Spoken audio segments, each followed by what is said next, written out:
নমস্কাৰ প্ৰিয় বন্ধু বান্ধৱীসকল, আপোনালোক সকলোকে স্বাগতম জনাইছোঁ আমাৰ চেনেল এই কুঁহিপাঠলৈ।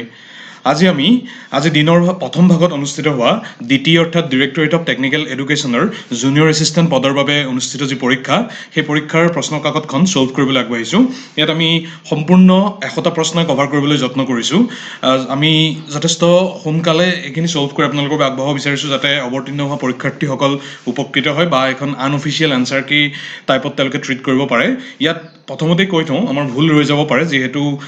যথেষ্ট কম সময়ৰ ভিতৰতে কৰি উলিয়াবৰ যত্ন কৰা হৈছে। গতিকে যদি আপোনালোকে আমাৰ কিবা ভুল দেখা পায় এই পাৰ্টিকুলাৰ এনচাৰখিনিত, তেতিয়াহ'লে অনুগ্ৰহ কৰি আমাৰ কমেণ্ট বক্সত জনাব। আমি সেই আনইণ্টেণ্ডেড এৰৰখিনিৰ কাৰণে প্ৰথমতে ক্ষমা বিচাৰি ভিডিঅ'টোৰ মূল বিষয়বস্তুলৈ প্ৰৱেশ কৰিব বিচাৰিছোঁ। গতিকে প্ৰথম 40টা প্ৰশ্ন আহিছিল আমাৰ ইংলিছ গ্ৰামাৰৰ পৰা, সেইখিনি আমি প্ৰথমতে ছল্ভ কৰি লওঁ। কুৱেশ্যন নম্বৰ 1ত সুধিছে যে if I does what he wanted I does not permit this. So' এইটোৰ শুদ্ধ উত্তৰটো আমাৰ বিবেচনাত হ'ব option D, if I knew what he wanted I would not permit this. So' that should be the correct answer. Next question number 2, এইটো সহজ, আমি class 10ৰ matric পৰীক্ষাৰ পৰা আৰম্ভ কৰি বিভিন্ন পৰ্যায়ত এই প্ৰশ্নটো পাই আহিছোঁ। The train head left before I rich the station. So' question number 2, correct option is option B. Next question number 3 সুধিছে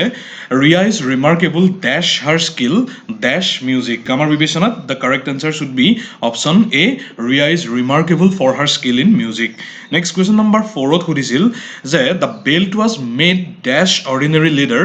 but studded dash jewels. So এইটোৰ শুদ্ধ উত্তৰ আমাৰ বিবেচনাত হ'ব option C, that is the belt was made of ordinary leather but studded with jewels. Next question number 5ত সুধিছে যে he lives dash a foreign country cut dash from his kith and kin. আৰু এইটোৰ শুদ্ধ উত্তৰটো আমাৰ বিবেচনাত হ'ব option C, he lives in a foreign country cut off from his kith and kin. Next question number 6ত সুধিছে he called dash me dash help. আৰু ইয়াৰ শুদ্ধ উত্তৰটো আমাৰ বিবেচনাত option C, he called on me for help. Next question number 7ত he failed dash put across his ideas dash the committee. So question number 7ৰ আমাৰ বিবেচনাত শুদ্ধ উত্তৰটো হ'ব লাগে option C, he failed to put across his ideas in the committee. Next question number 8ত he will make dash his loss dash 6 months.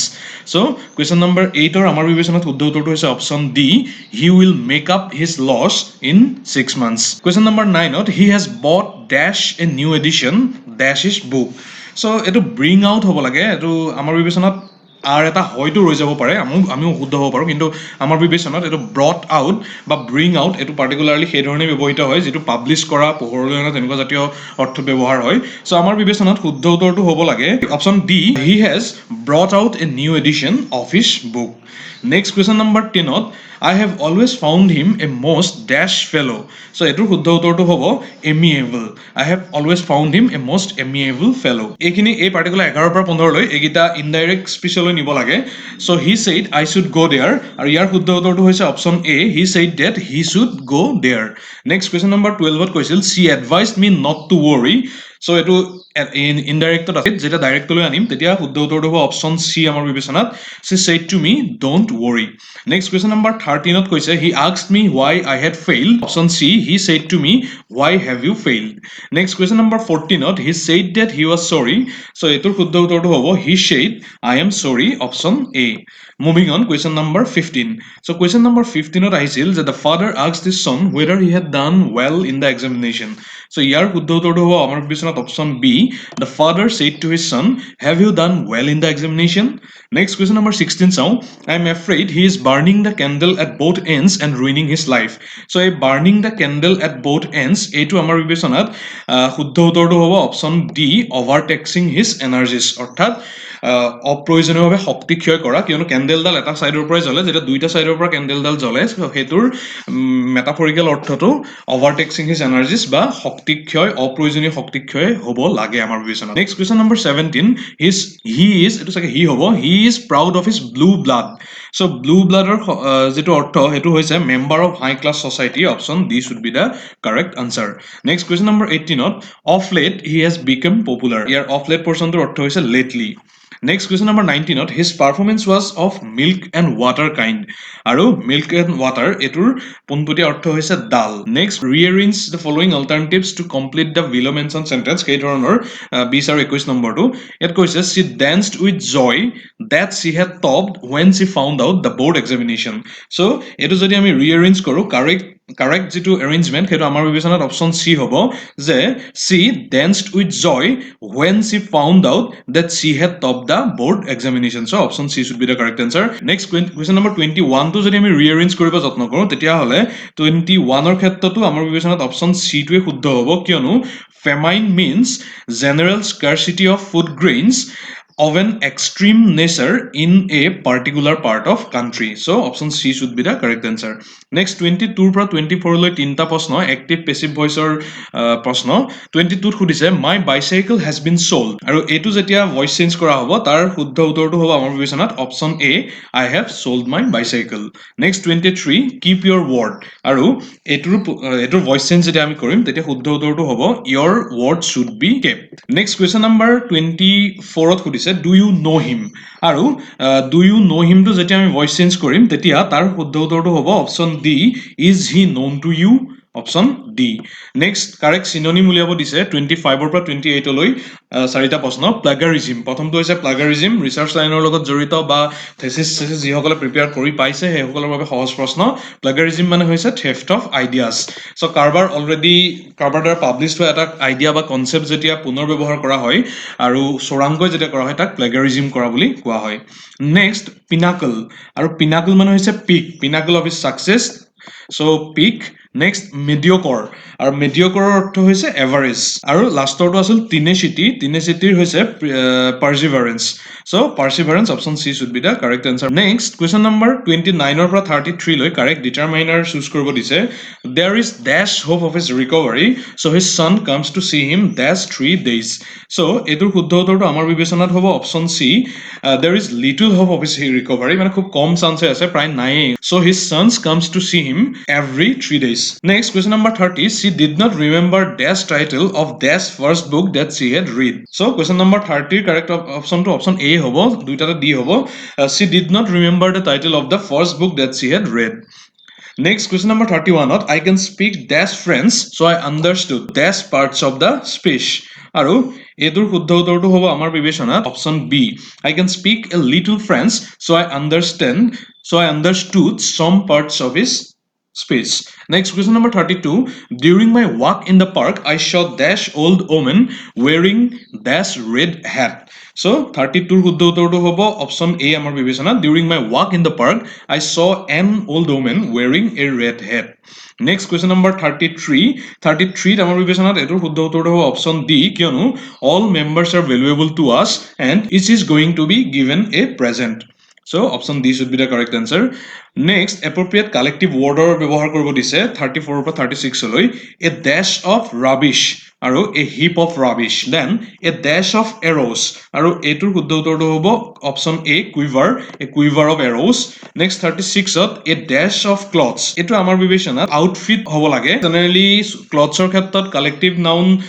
suit বা bundle তেনেকুৱা ধৰণৰ ব্যৱহাৰ কৰা হয় আউটফিট টো লগতে কিছু পৰিমাণ ব্যৱহাৰ কৰা হয় নেক্সট কাৰেক্ট স্পেলিং নিৰ্ণয় কৰিব দিছে প্ৰথম 37 ৰ পৰা 40 লৈ 37 নম্বৰ কোৱেশ্চনটোত ৰিডিকুলাস স্পেলিংটো দিছে এটো আমাৰ বিবেচনাত শুদ্ধ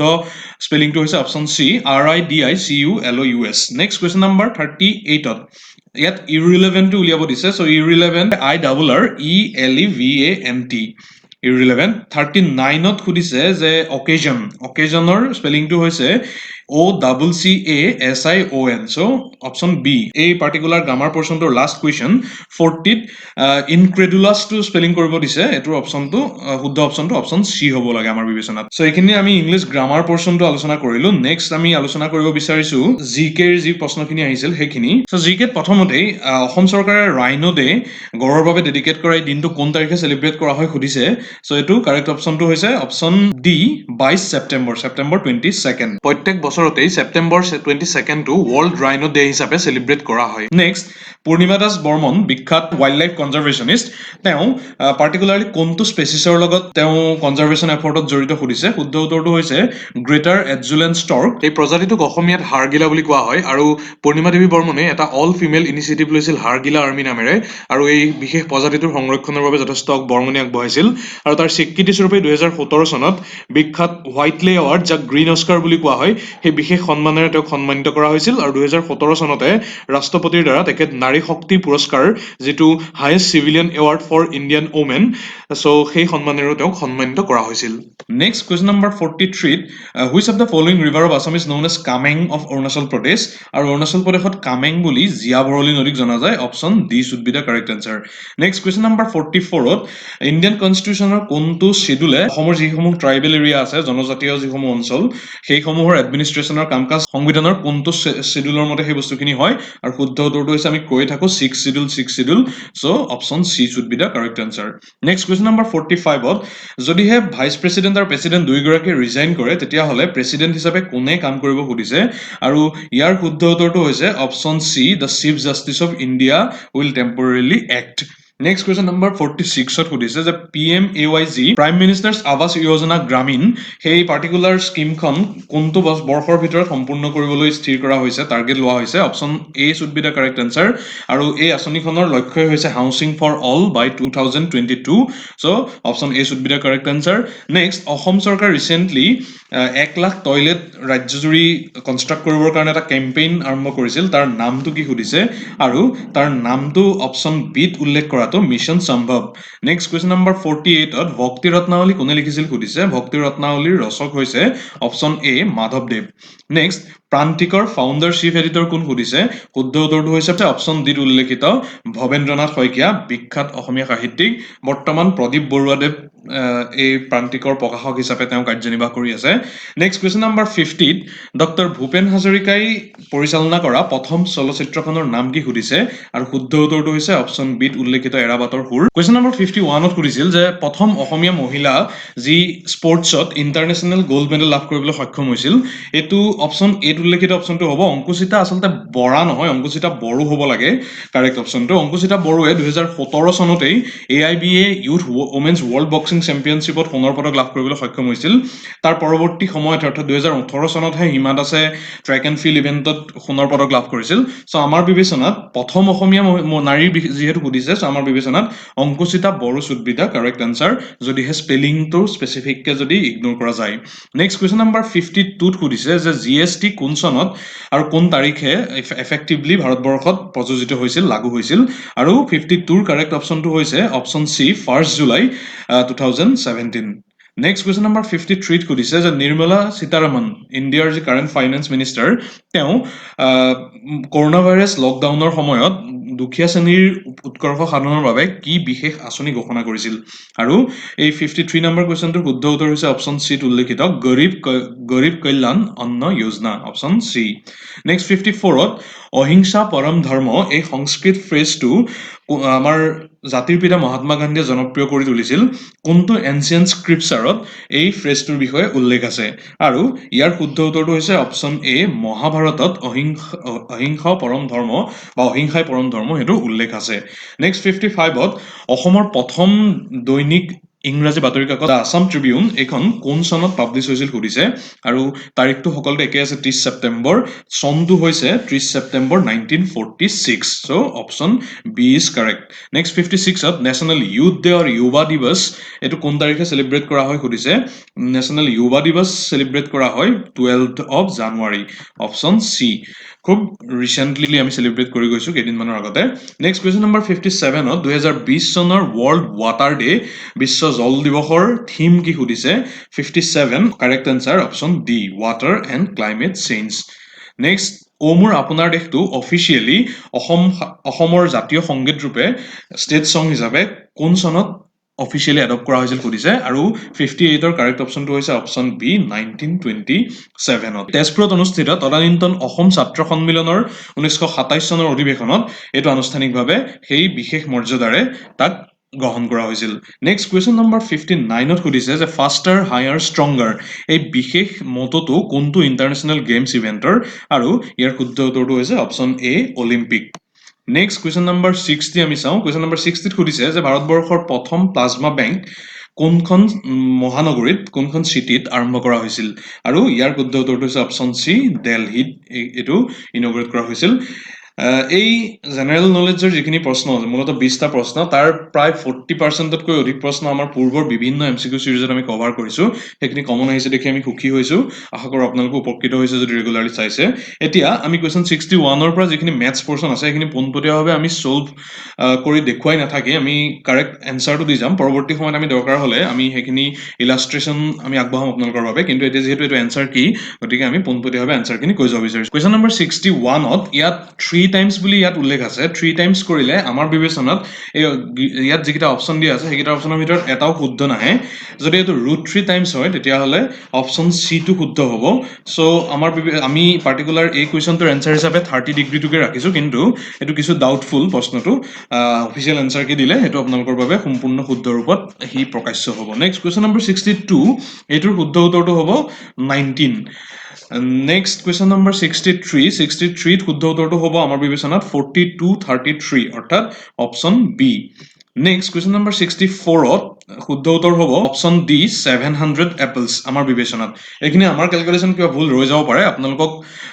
সম্পূৰ্ণ ব্লাইণ্ড ট্ৰাষ্ট কৰাৰ পৰিৱৰ্তে নিজেও কৰি চাবলৈ অনুৰোধ জনালো কুৱেশ্যন নম্বৰ 65 আমাৰ বিবেচনাত হ'ব লাগে age equal to be option D question number 66ত এইটোৰ শুদ্ধ উত্তৰ আমাৰ বিবেচনাত হ'ব অপশ্যন বি 12 Question number 67 এইটো আমাৰ বিবেচনাত শুদ্ধ উত্তৰ হ'ব অপশ্যন এ 13 Question number 68 এইটো আমাৰ বিবেচনাত 50 কিলোমিটাৰ হ'ব 68 option C next question number 69 এইটো আমাৰ বিবেচনাত হ'ব option C A 120 kilometre per hour next question number 70 এটা কুৱেশ্যন নম্বৰ 68 আৰু 70 এইটো ইন্টাৰেষ্টিংলি একেটা কুৱেশ্যনেই দিলে সো এইটো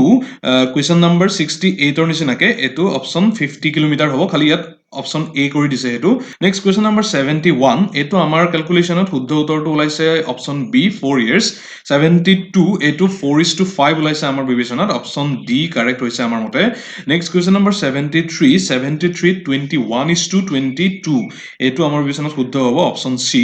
নেক্সট কুৱেশ্যন নম্বৰ 74ত 2 টো শুদ্ধ হ'ব লাগে আমাৰ মতে next question number 75 largest 4 digit number exactly divisible by 88 আৰু এইটো আমাৰ বিবেচনাত শুদ্ধ উত্তৰ হৈছে option A 9944 next question number 76 এইটো আমাৰ বিবেচনাত শুদ্ধ উত্তৰ হ'ব অপশ্যন সি 4 আৱাৰ্স আৰু 77 এইটো আমাৰ বিবেচনাত 0.0036 অৰ্থাৎ অপশ্যন সি এ শুদ্ধ হ'ব লাগে 78 ৰ শুদ্ধ উত্তৰটো আমাৰ বিবেচনাত হ'ব অপশ্যন এ 14 আৰু 42 আৰু 79 এইটো অপশ্যন বি 18000 আৰু 14000 শুদ্ধ হ'ব লাগে আমাৰ মতে নেক্সট কুৱেশ্যন নম্বৰ 80 80ত আমাৰ বিবেচনাত শুদ্ধ উত্তৰ হ'ব অপশ্যন ডি 10 আৰু 81 ৰ পৰা এইখিনি কম্পিউটাৰ টেকনলজি ৰিলেটেড কুৱেশ্যন 81ত ৱাইফাই কি সুধিছে ৱাইফাইৰ সম্পূৰ্ণ ফৰ্মটো হৈছে wireless fidelity so option A should be the correct answer next question number 82 সুধিছে যে which part of TCP or IP is responsible for breaking up data into small pieces at the source আৰু এইটোৰ শুদ্ধ উত্তৰটো হৈছে আমাৰ বিবেচনাত option B টিচিপি এটো ৰংলি মাৰ্ক কৰা হৈছে next question number 83 the BCC option in email message is used for what purpose এতিয়া ইমেইল আমি যেতিয়া পঠাও তেতিয়া আমি এড্ৰেছটো ভৰোৱাৰ কাষতে CC আৰু BCC এনেকুৱা ধৰণৰ দুটা অপচন থাকে তাৰ এই BCC অপচনটো ইয়াত উল্লেখিত অপচন এ যোনটো হেতুৰ কাৰণে ব্যৱহাৰ কৰা হয় যে একেটা মেছেজকে বহুতখিনি মানুহ হলে একে সময়তে পঠিওৱা হয় কিন্তু প্ৰত্যেককে গম পোৱা নহয় যে বাকি সকলেও সেই মেছেজটো লাভ কৰিছে যদি বাকি সকলে সোৱাত কোনো প্ৰবলেম নাথাকে আমি কালৈ পঠাইছো সেই গোটেইখিনি লিষ্ট যদি একেলগে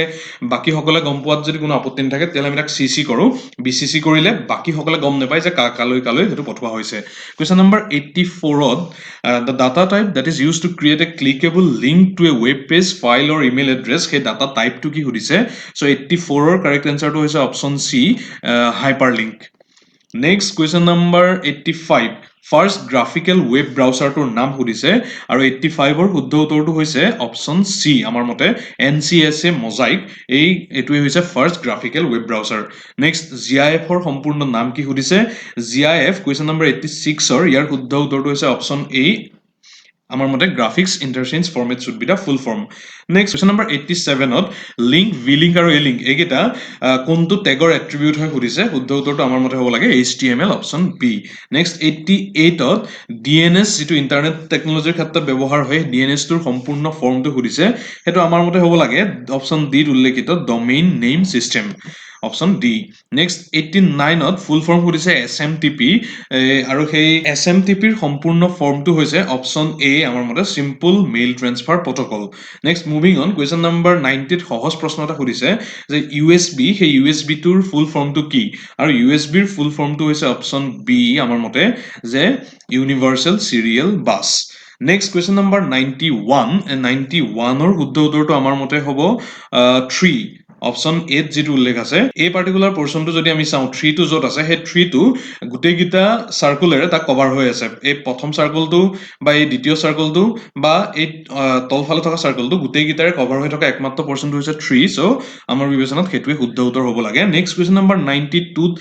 ডাইৰেকশ্যনটো সুধিছিল আমি এতিয়া কৰি নেদেখো এনেকুৱা প্ৰশ্ন বহুতখিনি আমি সলভ কৰিছো পূৰ্বতেও আমাৰ বিবেচনাত শুদ্ধ উত্তৰটো হ'ব লাগে option C next question number 93ত এটা পাৰ্টিকুলাৰ চাৰ্কুলত চিটিং এৰেঞ্জমেণ্ট দেখুওৱা হৈছে সেই চিটিং এৰেঞ্জমেণ্টটোৱে আমি এতিয়া সলভ কৰি নাথাকো আমাৰ বিবেচনাত শুদ্ধ উত্তৰটো হ'ব লাগে অপশ্যন চি ববি আমি পৰৱৰ্তী সময়ত যেতিয়া চি সেটৰ কাৰণে বা এনেকুৱা ৰিজনিং যিখিনি পাৰ্ট আমি কভাৰ কৰিম তেতিয়া এনেকুৱা প্ৰশ্ন আমি ইনক্লুড কৰিবলৈ যত্ন কৰিম নেক্সট অড ওৱান আউট কৰিবলৈ দিছে ইয়াত এতিয়া এইটো এটা পোনপটীয়াভাৱে শুদ্ধ উত্তৰটো কৰিব অসুবিধা হৈছে দুটা লজিকৰ ফালৰ পৰা দুটা অড ওৱান আমি বিচাৰি পাইছো যদি আমি 2ৰে কোনকেইটা ডিভিজিবল হয় চাওঁ তেতিয়াহ'লে একমাত্ৰ অপশ্যন চি টোহে 2ৰে ডিভিজিবল বাকীকেইটা ডিভিজিবল নহয় চ' সেইটো ফালৰ পৰা অপশ্যন চি টো শুদ্ধ হ'ব পাৰে কিন্তু আন এটা লজিক আছে ইয়াত যদি গোটেইকেইটা সংখ্যাৰ যদি মানে ইণ্ডিভিজুৱেল যিকেইটা ডিজিট কেইটা 3 5 আৰু 7 সেইকেইটা যদি গোটেইকেইটা আমি চাম কৰোঁ তেতিয়াহ'লে 2ৰে ডিভিজিবল নহয় কিন্তু বাকী আটাইকেইটা কেছত ইয়াতো 3 4 5 গোটেইকেইটা এড কৰিলে 12 হয় 12টো 2ৰে ডিভিজিবল হয় ঠিক তেনেকৈ 2 4 6 ইয়াতো 12 হয় 2ৰে ডিভিজিবল হয় আৰু অপশ্যন ডি টো 1 2 3 6 হয় সেইটো 2ৰে ডিভিজিবল হয় চ' সেইটো লজিক যদি আমি লগাওঁ তেতিয়াহ'লে অপশ্যন এ টো যিহেতু আটাইকেইটা ডিজিট চাম আপ কৰিলে 2ৰে ডিভিজিবল নহয় তেতিয়াহ'লে অপশ্যন এ টো হ'ব পাৰে গতিকে এই দুটাৰ ভিতৰত কিবা এটা হ'ব পাৰে অফিচিয়েল এনচাৰ কিহে সম্পূৰ্ণ শুদ্ধটো বিবেচনা কৰিব বা কি লজিক বেচিছত তেওঁলোকে এইটো কৈছে সেইটো নিৰ্ণয় কৰিব নেক্সট কুৱেশ্যন নম্বৰ 95ৰ আমি বিবেচনা কৰি পাইছো অপশ্যন বি অনিতা অনলি সেইটো শুদ্ধ হ'ব লাগে নেক্সট 96ত অপশ্যন ডিত যিটো অপশ্যন আছে 8 আৰু 6 সেইটো আমাৰ বিবেচনাত ক্ৰমান্বয়ে বইজ আৰু গাৰ্লছৰ নাম্বাৰ নেক্সট 97ত অপশ্যন এত উল্লেখ আছে ₹13 আৰু ₹17 চ' পিৰ পৰা কিউ আৰু আৰৰ ৰেচপেক্টিভ ফেয়াৰটো আমাৰ বিবেচনাত 13 আৰু 17 টকা হ'ব লাগে নেক্সট 98ত আমাৰ বিবেচনাত option B P N Q শুদ্ধ উত্তৰ হ'ব লাগে which of the following are not honest কোন অনেষ্ট নহয় সুধিছিল চ' সেইটো আমাৰ বিবেচনাত পি এন কিউ হ'ব লাগে আমি ইলাষ্ট্ৰেশ্যন কৰিম পৰৱৰ্তী সময়ত এইখিনি আমি এনচাৰ কি আপোনালোকক কেলকুলেশ্যনৰ বাবে দিছোঁ পুনৰ কওঁ ভুল হ'ব পাৰে আৰু লাষ্টত দুটা আছে 99ৰ ইয়াৰ ৰিপ্ৰেজেণ্টেটিভ যোনটো ফিগাৰ সেইটো আমাৰ বিবেচনাত অপশ্যন এ হ'ব কিয়নো elected body members of parliament আৰু মেম্বাৰ্ছ অফ লেজিছলেটিভ এছেম্বলি এতিয়া মেম্বাৰ্ছ অফ পাৰ্লিয়ামেণ্ট আৰু মেম্বাৰ্ছ অফ লেজিছলেটিভ এছেম্বলি সেই দুইটাই ইলেক্টেড বডি হয় গতিকে ইয়াত ডাঙৰ যিটো চাৰ্কল সেইটোৰে ইলেক্টেড বডি বুজাইছে আৰু মেম্বাৰ অফ পাৰ্লিয়ামেণ্ট আৰু মেম্বাৰ অফ লেজিছলেটিভ এছেম্বলি সেইকেইটা মাজৰ সৰু চাৰ্কল দুটাৰ বুজাইছে আমাৰ বিবেচনাত আৰু কুৱেশ্যন নম্বৰ 100 লাষ্ট কুৱেশ্যন এইটো সুধিছে যে ব্লাড যদি চাৰ্কুলেট হয় তেতিয়াহ'লে হৰমন কি হ'ব আৰু হৰমন এক্সক্ৰিশ্যন হয় so' blood is equal to circulation so' hormone is equal to বা hormone should be equal to excretion so' এইখিনিৰ জৰিয়তে আমি পাৰ্টিকুলাৰ পেপাৰখন সলভ কৰিবলৈ যত্ন কৰিলোঁ ভুল ৰৈ যাব পাৰে পুনৰ কৈছোঁ যথেষ্ট কম সময়ৰ ভিতৰত আপোনালোকৰ সহায় হোৱাকৈ ভিডিঅ'টো আগবঢ়াইছোঁ কিবা যদি ভুল ৰৈ গৈছে আপোনালোকে পইণ্ট আউট কৰিব কিবা এক্সপ্লেনেশ্যনৰ প্ৰয়োজন হ'লে আমি কমেণ্ট বক্সত জনাম বা আমি পৰৱৰ্তী সময়ত গোটেই মেথছ আৰু মূলত যিখিনি ৰিজনিং কুৱেশ্যন সেইখিনি আমি ডেছক্ৰিপটিভ এনালাইচিছ কৰিবৰ যত্ন কৰিম আজিলৈ সামৰিছোঁ ধন্যবাদ শুভৰাত্ৰি